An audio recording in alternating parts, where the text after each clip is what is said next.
हाँ, तो भाई पिछली चंद वीडियोज़ में हमने ये समझा था कि फंक्शंस के इन्वर्स क्या होते हैं और ये भी देखा था कि फंक्शंस और उनके इन्वर्स फंक्शंस का आपस में ताल्लुक क्या है। और भाई इस वीडियो में हमारे पास जो सवाल है, उससे हम ये समझेंगे कि ग्राफ पे किसी फंक्शन और उसके इन्वर्स को कैसे दिखाया जा सकता है।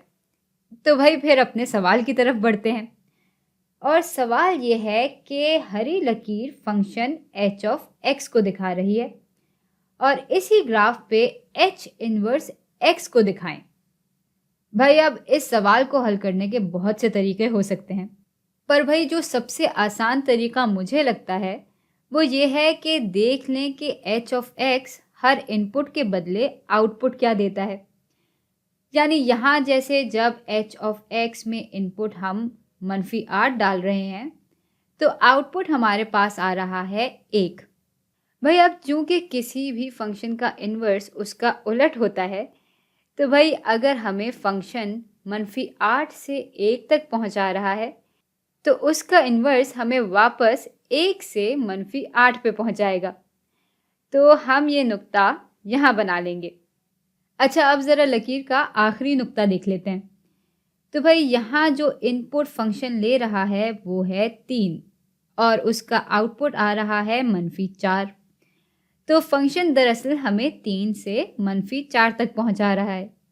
और भाई चूँकि इन्वर्स फंक्शन बिल्कुल उलट काम करते हैं तो वो हमें -4 से वापस 3 तक पहुँचा देंगे।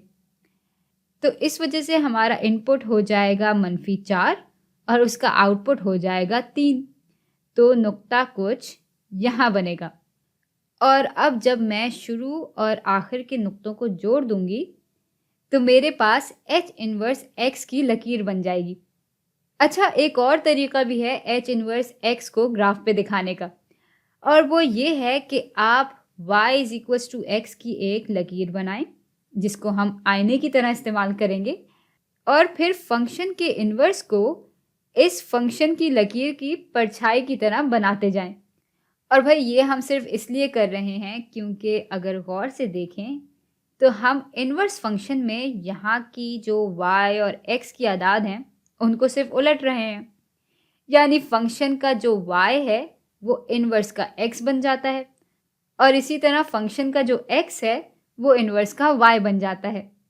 तो भाई फंक्शन और इन्वर्स हो गए ना एक दूसरे की परछाई। और बस यही दो तरीके होते हैं जो कि इन्वर्स फंक्शन का ग्राफ बनाने के काम आते हैं।